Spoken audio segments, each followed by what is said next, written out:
sistema de pós-graduação no Brasil, a gente pode dizer que tem um marco extremamente importante em 1965, com a edição do Parecer Sucupira. Na verdade, em 1965, aquela época, não havia uma ideia, a pós-graduação não era muito bem constituída no Brasil. E foi feito um esforço pelo Conselho Federal de Educação, Conselho Nacional de Educação, no sentido de dar um ordenamento para a pós-graduação. O Nelson Sucupira, que foi o relator desse parecer, ele considerou que a pós-graduação, aliás, o ensino superior, proporcionava a formação, atendia a formação da maior parte daqueles alunos, né, de curso superior. Mas alguns desses alunos gostariam de ter a oportunidade de um aprofundamento maior, né? E o sistema de pós-graduação serviria para isso, para aqueles que quisessem se aprofundar em conhecimento, realizar pesquisas, ou fazer estudos mais avançados, né, que não poderiam ser proporcionados somente pelos cursos de graduação. Então, o Parecer Sucupira faz uma comparação entre entre a pós-graduação em vários países e conclui que o sistema de pós-graduação é extremamente importante, né, para justamente aqueles que querem avançar mais no conhecimento e, adicionalmente, a instituição, no caso as universidades, se beneficiariam tremendamente desse sistema de pós-graduação. Na verdade, na concepção idealizada por Sucupira, era de que o estudante de pós-graduação se engajaria efetivamente na vida da universidade, né, realizando pesquisas, aprofundando o conhecimento, sendo parceiros da própria universidade, para que a universidade tivesse no que ele chamou de uma superestrutura de pesquisa, para fazer inovação, trazer novos conhecimentos e fazer a sociedade como um todo avançar. Essa seria, segundo Sucupira, o diferencial do que seria uma verdadeira universidade. Não apenas uma instituição que daria diplomas, né, títulos para os seus egressos, mas que realmente fizesse uma efetiva transformação, né, da universidade e, consequentemente, da sociedade. Depois do Parecer Sucupira, o Brasil produziu várias edições de um Plano Nacional de Pós-Graduação. Nos primeiros planos nacionais de pós-graduação, o Brasil dispunha de poucos mestres e doutores. Então, por conseguinte, não era possível as universidades brasileiras formarem mestres e doutores, né? Porque já que nós não tínhamos nem quadro, né, para essa formação mais avançada. Então, os primeiros programas, os primeiros planos nacionais de pós-graduação previam que estudantes brasileiros seriam enviados a universidades e institutos de pesquisas no exterior para conseguirem a sua formação. E aos poucos, com o retorno desses mestres e doutores formados no exterior, nós criaríamos uma estrutura no Brasil que proporcionasse, né, o desenvolvimento de pesquisa e formação de recursos humanos. À medida em que esses pesquisadores, né, iam voltando, vários institutos, várias universidades foram se concretizando. Na verdade, a criação da Unesp ocorre nesse momento, né, em que muitos desses docentes que foram enviados, estudantes que foram enviados para o exterior, começam a retornar para o país. E a universidade no Brasil começava a ganhar certo corpo, certa organicidade, né? Então, a Unesp foi criada nesse contexto, né, no momento em que estava havendo refluxo, né, de doutores, né, mestres e doutores formados no exterior para o país. Faz 40 anos que a Unesp foi criada, né? Desde então, a política nacional de pós-graduação começa a se preocupar em transformar a universidade naquilo que fora concebido pelo Nelson Sucupira, ou seja, de transformar a universidade em efetivamente um gerador de conhecimento, de inovação tecnológica, cultural, artística e tudo mais. A Unesp vai sendo criada nesse contexto.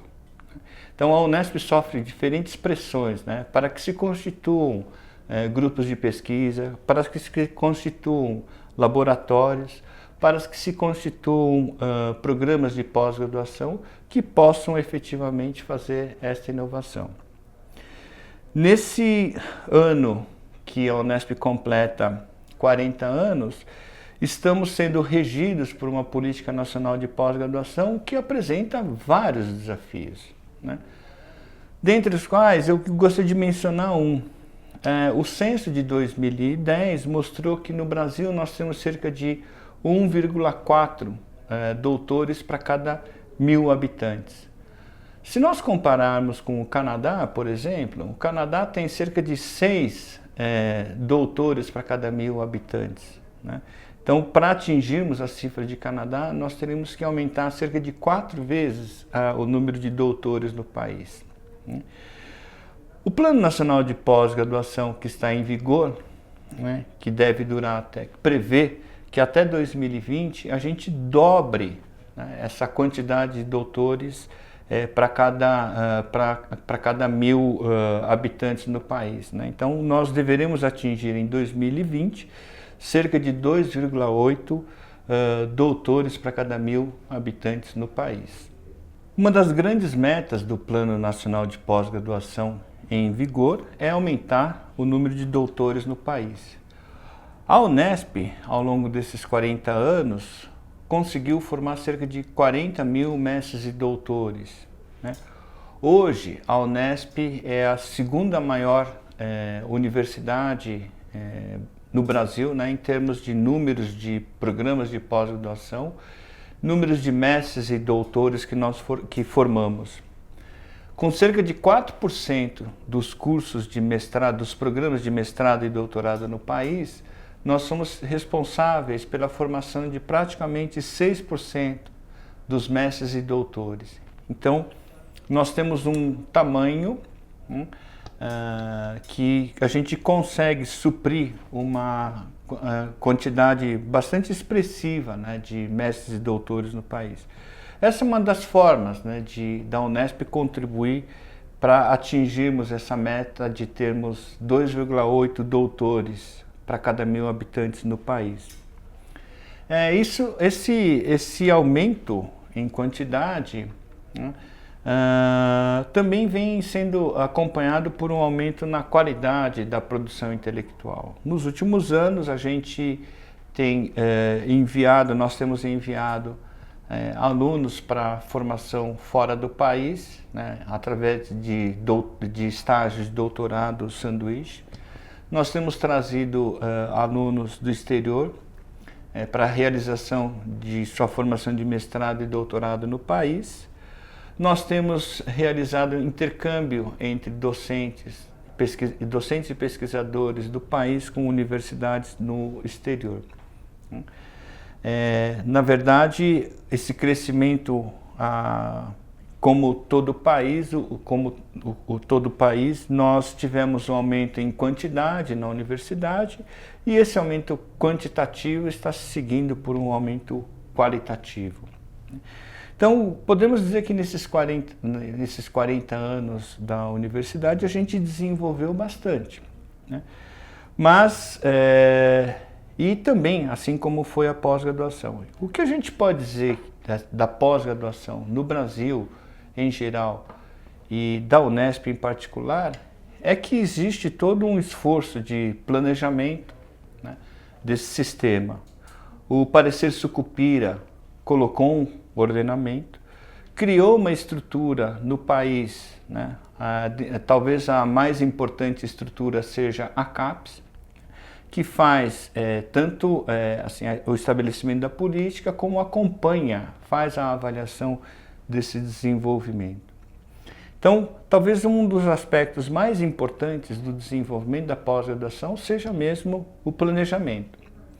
E esse planejamento vem sendo realizado de forma bastante rigorosa, com avaliações frequentes. Basta dizer que no Brasil nós temos a pós-graduação avaliada coincidentemente há 40 anos, né? Então, praticamente a cada 2 anos, 3 anos, os programas de pós-graduação são avaliados, o Sistema Nacional de Pós-Graduação é avaliado e a Política Nacional de Pós-Graduação é acertada em função disso. Na Unesp, nós temos atualmente, né, aderimos a esse sistema de avaliação. Então, nossos programas de pós-graduação recebem constante feedback da CAPES, das comissões de avaliação, e também os programas de pós-graduação elaboram seus planos de metas, né, para cada triênio, quadriênio. Essa é uma forma que nós temos, né, de desenvolvimento da pós-graduação. Nós temos um planejamento, esse planejamento é acompanhado e todo esse sistema faz com que a pós-graduação se desenvolva de uma forma bastante sólida. Tivemos um ano agora com bastante dificuldade financeira, mas o sistema de pós-graduação resistiu a essas turbulências.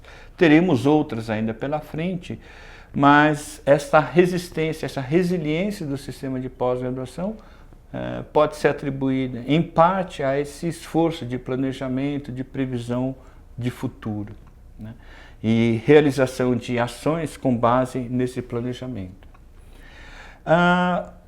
O que falta para a pós-graduação brasileira, ou em especial a pós-graduação, o desenvolvimento, o cenário, né, o para onde nós vamos com a pós-graduação no Brasil e em particular na Unesp, é que nós precisamos, né, talvez o principal resultado desse sistema de pós-graduação seja a formação de um egresso, né, alinhado com as necessidades da sociedade.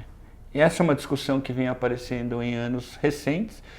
Este ano de 2015 e em 2016 está se discutindo fortemente qual é o impacto que a pós-graduação exerce para a sociedade brasileira, e não é muito diferente dentro da Unesp. Talvez a maior, e na verdade nós devemos formar mestres e doutores para um cenário, para um mundo, né, em constante transformação, né? Então, as necessidades da sociedade vão mudando de tempos em tempos.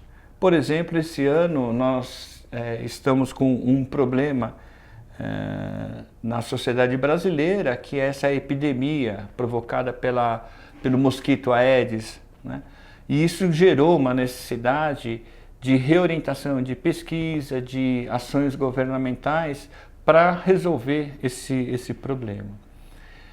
Não é possível, num sistema de pós-graduação, prever exatamente quais são as temáticas e quais são os problemas específicos que serão demandados com o tempo. E nós precisamos formar mestres e doutores que estejam preparados para responder rapidamente a esse tipo de desafios, né? Então, talvez num cenário futuro nós precisamos ter pós-graduandos, né, que não sejam formados somente naqueles contornos, né, de uma determinada disciplina, de uma determinada área, né, mas que ele seja capaz de ser protagonistas, de atuar proativamente, né, frente aos desafios que são impostos. E isso requer que durante todo o seu processo de formação, esse estudante, esse aluno de pós-graduação, seja tratado com autonomia, com responsabilidade e recebendo constantes desafios, né? como prevê o parecer Sucupira, o pós-graduando, a universidade não pode se limitar a simplesmente dar um título, né, de um diploma de mestre ou doutor ao pós-graduando, mas ele tem que contribuir para a formação de um pesquisador, de um cidadão ativo com possibilidade de provocar mudanças. Isso significa também que a instituição, a Unesp, a universidade, deve tratar esse pós-graduação, desse pós-graduando, não como um mero estudante, como um aprendiz, mas como um verdadeiro parceiro, né, nas iniciativas que a universidade faz. Em outras palavras, ser parceiro, ser protagonista, ocupar um papel ativo na elaboração de projetos, no desenvolvimento de projetos, na realização das atividades inerentes à própria universidade, né? Interagir com alunos de graduação, com profissionais, né, de outras áreas, ou mesmo profissionais do mercado. Ele também tem que estar ligado com os desafios, né, que são colocados na formação da graduação, nos chamamentos que a universidade participa para fazer suas ações, né, de extensionistas ou de formação ou de formuladores de políticas públicas e assim sucessivamente. É importante ressaltar que o Plano Nacional de Pós-Graduação, né, o Plano Nacional de Pós-Graduação para 2020, prevê ainda que nós tenhamos que ampliar o número de mestres e doutores que atuam na sociedade. Mas não somente isso, né, que os nossos mestres e doutores, né, atuem não somente nas universidades, mas também em outros setores da sociedade, como empresas públicas e empresas privadas. Nós temos um modelo de pós-graduação que ainda favorece demasiadamente a formação acadêmica. Formamos mestres e doutores na universidade para atuarem no ensino na universidade. Nós precisamos superar esse modelo e preparar nossos pós-graduandos também para que atuem em outros cenários, em outros ambientes, fora da universidade. Para aqueles que permanecem na universidade, temos que ter em mente que na universidade formaremos alunos de graduação para realidades que mudam constantemente. Já se disse, né? Durante o processo de formação, do ingresso do aluno na graduação até a sua formação, até a sua graduação, o mundo muda, né? As técnicas, os conhecimentos que ele adquire no primeiro ano é muito diferente daquilo que ele aprendeu, que está aprendendo em seu último ano de formação. Se o nosso mestre e doutor vai agir nesta universidade, né, ele terá que ser capaz de preparar alunos de graduação para esse cenário em mudança, né? Além disso, basta ver, recentemente nós tivemos uma necessidade, uma demanda muito grande pela formação de engenheiros no mercado de trabalho, né? E agora esta necessidade de engenheiros retraiu, né? Então, o mercado de trabalho muda muito rapidamente e nós teremos que ter profissionais, mestres e doutores que sejam capazes, né, de reagir rapidamente a essas mudanças. Ao longo desses 40 anos, a Unesp vem em trajetória ascendente, tanto em quantidade quanto em qualidade, né? Nós passamos um momento que nós tínhamos que organizar as diferentes instituições isoladas. Cada uma dessas instituições isoladas se estabeleceu, né?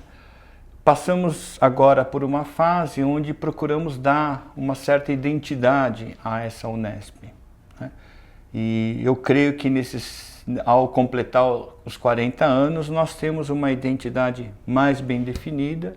Nós temos em cada campus que a gente vai, em cada município que a gente vai, há uma consciência de que existe uma Unesp que consiste num conjunto de unidades de campus espalhados pelo estado de São Paulo, mas e que agem com alguma sincronia.